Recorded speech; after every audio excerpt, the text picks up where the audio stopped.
जय हिंद साथियों, मैं अपनी इस वीडियो में आपका पुनः स्वागत करूंगा। दोस्तों, आज के इस वीडियो में हम ये समझेंगे कि तरंग से संबंधित कुछ महत्वपूर्ण परिभाषाएं हैं, जैसे साम्य स्थिति, आयाम, तरंग दैर्ध्य, आवृत्ति और आवर्तकाल। तो ये सब क्या होते हैं, आज इनके बारे में हम लोग डिटेल में बात करने वाले हैं। तो आइए दोस्तों, तरंग हमने पढ़ लिया है, तरंग क्या होता है उसको हमने बता दिया है, एक वीडियो बना दिया उसके लिए। अब हम लोग समझते हैं तरंग से संबंधित कुछ महत्वपूर्ण परिभाषाएं। जैसे पहला नंबर आता है दोस्तों, साम्य स्थिति यानी इक्विलिब्रियम पोजीशन।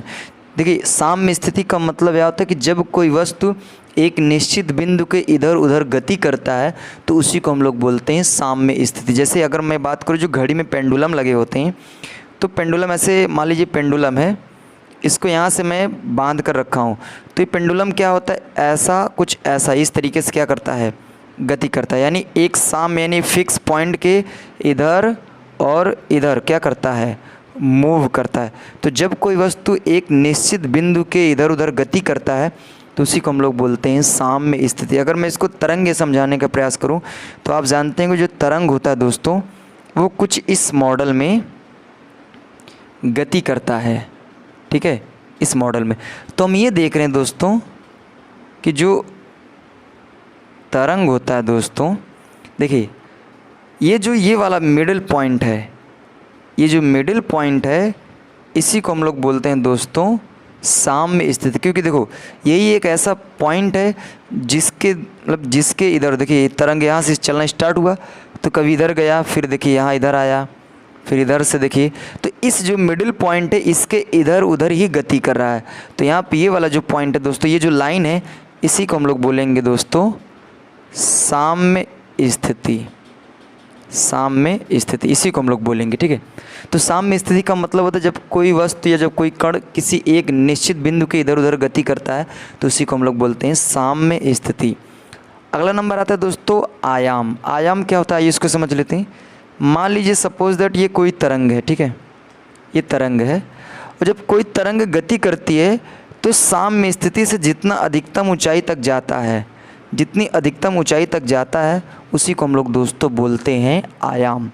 और आयाम को हम लोग स्मॉल ए से रिप्रेजेंट करते हैं। अगर मैं बात करूँ मात्रक की तो इसका मात्रक होता है दोस्तों मीटर। अब कहेंगे मीटर कैसे आ गया, तो देखिए दोस्तों, यहाँ पे हमने बताया परिभाषा में कि जब कोई तरंग गति करने के दौरान साम्य स्थिति के जितने अधिकतम ऊंचाई तक जाता है, अधिकतम ऊंचाई की बात हो गई तो ऊंचाई का मात्रक दोस्तों मीटर होता है। तो आयाम क्या चीज़ है ये समझ में आ गया होगा। अब देखिए दोस्तों, आयाम यहाँ पे भी हो सकता है नीचे। देखिए ये जो ऊंचाई में होता है इसको हम लोग बोलते हैं श्रृंग, और जो नीचे वाला पोर्शन होता है इसको हम लोग बोलते हैं गर्त। ये समझना, ठीक है। तो उम्मीद करूँगा दोस्तों आयाम क्या चीज़ है आपको ये समझ में आ गया होगा। अगला पॉइंट आता है दोस्तों तरंग दैर्ध्य यानी वेव लेंथ। तरंग दैर्ध्य क्या होता है, मान लीजिए सपोज दैट ये कोई तरंग है, ठीक है, ये कोई तरंग इस तरीके से क्या कर रही है, गति कर रही है। तो देखिए दोस्तों, तरंग द्वारा एक चक्कर लगाने में जितना दूरी तय करना पड़ता है उसी को हम लोग दोस्तों बोलते हैं तरंग दैर्ध्य। जैसे मान लीजिए यहाँ से यहाँ तक एक चक्कर है, ठीक है, तरंग द्वारा। वैसे और भी चक्कर होंगे, हमने बनाया नहीं, हमने सिर्फ एक ही चक्कर बनाया। तो एक चक्कर लगाने में जितना डिस्टेंस मेंटेन करना पड़े, जैसे मान लीजिए यहाँ से लेके यहाँ तक, तो यहाँ से यहाँ तक जितनी डिस्टेंस है, जितनी दूरी है, उसी को हम लोग बोलते हैं दोस्तों तरंग दैर्ध्य। अर्थात तरंग द्वारा एक चक्कर लगाने में जितना दूरी तय करता है उसी को हम लोग बोलते हैं दोस्तों तरंग। और तरंग को हम लैम्डा से रिप्रेजेंट करते हैं। इसका भी मात्रक दोस्तों अगर हम बात करें तो इसका भी मात्रक मीटर होता है।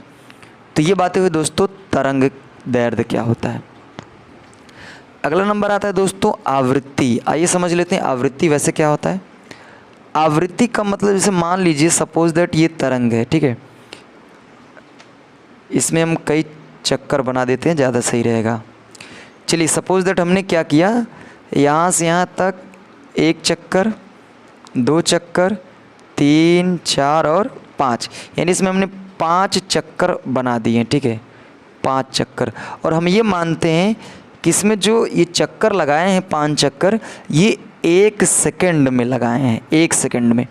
तो अगर दोस्तों मुझे आवृत्ति की परिभाषा देना है तो हम ये कहेंगे कि तरंग द्वारा 1 सेकंड में कंप्लीट यानी पूर्ण किए गए चक्रों की संख्या को हम लोग आवृत्ति कहते हैं। तो हम ये देख रहे हैं कि इसमें 1 सेकंड में 5 बार चक्कर लगाया है, तो हम कह सकते हैं कि इसकी आवृत्ति 5 है।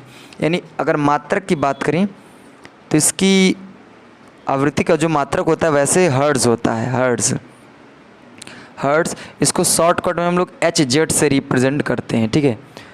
और इसका जो सिंबॉलिक रिप्रेजेंटेशन यानी आवृत्ति को हम किससे रिप्रेजेंट करते हैं, तो आवृत्ति को हम लोग स्मॉल n से भी रिप्रेजेंट करते हैं या फिर स्मॉल f से भी रिप्रेजेंट करते हैं। कहीं कहीं स्मॉल n से रिप्रेजेंट होता है और कहीं कहीं स्मॉल f से रिप्रेजेंट करते हैं आवृत्ति को।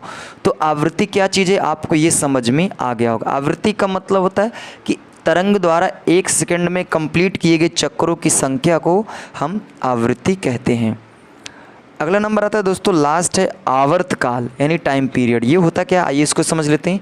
आवर्तकाल का मतलब यह होता है दोस्तों, जैसे सपोज दैट मान लेता हूँ ये तरंग है, ठीक है, ये तरंग है और यहाँ से यहाँ तक आने में 1 चक्कर लगा, ठीक है, यहाँ से यहाँ तक आने में 1 चक्कर लगा। तो जब कोई तरंग गति के दौरान देखिए जब कोई तरंग गति के दौरान 1 चक्कर पूरा करने में जितना समय लेता है उसी को हम लोग बोलते हैं दोस्तों आवर्तकाल। आवर्तकाल की परिभाषा है कि तरंग द्वारा 1 चक्कर लगाने में लगा समय, यानी 1 चक्कर कंप्लीट करने में जो समय खर्च होगा उसी को आवर्तकाल बोलेंगे। थोड़ा सा आपको ये कन्फ्यूजन हो जाएगा तरंग दैर्ध्य और आवर्तकाल के संदर्भ में। देखिए तरंग दैर्ध्य का मतलब हमने ये बताया है कि 1 चक्कर लगाने में तय की गई दूरी तरंग दैर्ध्य है, और आवर्तकाल में क्या 1 चक्कर लगाने में लगा समय वो आपका आवर्तकाल है। आवर्तकाल को कैपिटल T से रिप्रेजेंट करते हैं और इसका अगर मैं मात्रक की बात करूं तो इसका मात्रक दोस्तों सेकंड होता है। सेकंड बोल लीजिए या फिर बोलते हैं प्रति चक्कर भी बोलते हैं इसको। तो ये 2 मात्रक होते हैं इसके, सेकंड भी बोलो प्रति चक्कर भी बोल लो। और ध्यान ये रखना दोस्तों कि जो आवर्तकाल होता है वो विपरीत होता है आवृत्ति के, यानी आवृत्ति और आवर्तकाल एक दूसरे के विपरीत में होते हैं। तो ये बातें थी दोस्तों जो तरंग के संदर्भ में थी, हमने बताने का प्रयास किया। उम्मीद करूँगा दोस्तों ये सभी पॉइंट आपको इजीली वे में समझ में आ गए होंगे। आगे मिलेंगे दोस्तों नेक्स्ट वीडियो में, तब तक के लिए जय हिंद।